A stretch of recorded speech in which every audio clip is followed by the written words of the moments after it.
کرتا ہوں اللہ کے نام سے جو بڑا مہربان اور عطاینت دیوان ہے۔ آداب ناظرین، میں ہوں آپ کا میزبان عبدالواجد اور آپ ملاحظہ فرما رہے ہیں تسنیم ٹی وی۔ ناظرین، آج کی ہماری خاص پیشکش اسلام کے جنگجو میں آپ کا استقبال کرتا ہوں۔ ہماری اس پیشکش میں خلیفہ رابع حضرت علی رضی اللہ عنہ کا ذکر چل رہا ہے۔ جانیں گے آج کی اس خاص پیشکش میں آپ رضی اللہ عنہ کی حالات زندگی کے بارے میں۔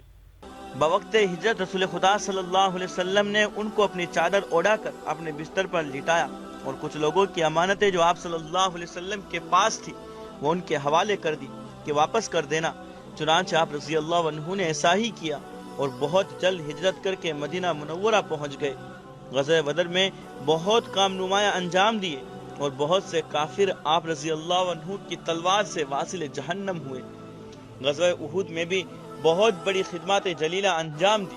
اس غزوے میں جب حضرت صلی اللہ علیہ وسلم کی شہادت کی شہرت ہوئی اور آپ کا پتہ میدان جنگ میں نہ ملا اور بعد اس کے معلوم ہوا کہ فلاں مقام پر ہے، تو صحابہ کرام سبقت کر کے آپ صلی اللہ علیہ وسلم کے پاس پہنچے تو ان میں حضرت علی مرتضیٰ بھی تھے۔ غزوہ خیبر میں بھی آپ رضی اللہ عنہ سے بہت پسندیدہ خدمات ظہور میں آئی اور اسی طرح تمام غزوات میں صرف غزوہ تبوک میں رسول خدا صلی اللہ علیہ وسلم ان کو مدینہ میں چھوڑ گئے تھے، باقی تمام غزوات میں آپ صلی اللہ علیہ وسلم کے ہمراہ رہے۔ سن 9 ہجری میں جب رسول خدا صلی اللہ علیہ وسلم نے حضرت صدیق رضی اللہ عنہ کو امیر حج بنا کر روانہ کیا، ان کی روانگی کے بعد سورہ برات نازل ہوئی تو اس کی تبلیغ پر آپ صلی اللہ علیہ وسلم نے حضرت علی رضی اللہ عنہ کو مامور کیا۔ جب حضرت صلی اللہ علیہ وسلم کی وفات ہوئی تو آپ صلی اللہ علیہ وسلم کے غسل دینے کی خدمت آپ رضی اللہ عنہ ہی کے سپرد ہوئی۔ حضرت ابوبکر رضی اللہ عنہ کی خلافت پر آپ رضی اللہ عنہ نے عام مجموعوں میں اپنی دلی رضامندی کا اظہار فرمایا اور فرمایا کہ رسول خدا صلی اللہ علیہ وسلم ان کو امام نماز بنائے گئے تھے، تو جس کو آپ نے ہمارے دین کا امام بنا دیا، ہم کون ہیں کہ دنیاوی معاملات میں اس کو امام نہ سمجھے۔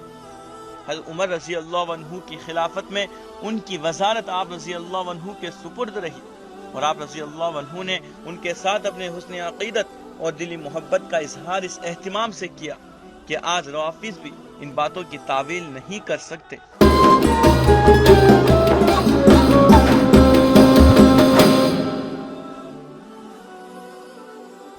اپنے زمانہ خلافت میں آپ رضی اللہ عنہ نے خدا جانے کس اہتمام سے اور کتنی بار اس کا اعلان دیا۔ آج بھی 80 سندوں سے آپ رضی اللہ عنہ کا یہ قول کتب احادیث میں موجود ہے، یعنی نبی صلی اللہ علیہ وسلم کے بعد تمام امت میں سب سے بہتر ابوبکر اور عمر ہے۔ نیز اپنی خلافت میں ایک گشتی فرمان لکھ کر شائع کرایا کہ جو شخص مجھے ابوبکر اور عمر سے افضل کہے گا اس کو میں وہ سزا دوں گا جو مفتری کو دی جاتی ہے، یعنی 80 کوڑے کی مار دوں گا۔ غرض کہ آپ رضی اللہ عنہ نے بڑی کوشش اس لیے کی تھی کہ آپ صلی اللہ علیہ وسلم کو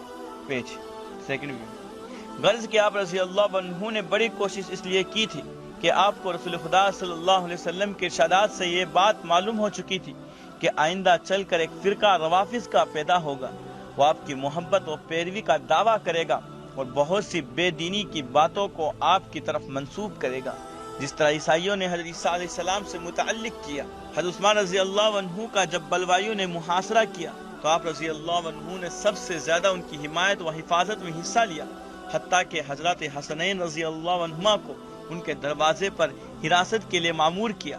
اور جب وہ شہید ہو گئے تو آپ کو بڑا صدمہ ہوا اور ان کی تعریف میں بہت سے کلمات ارشاد فرمائے۔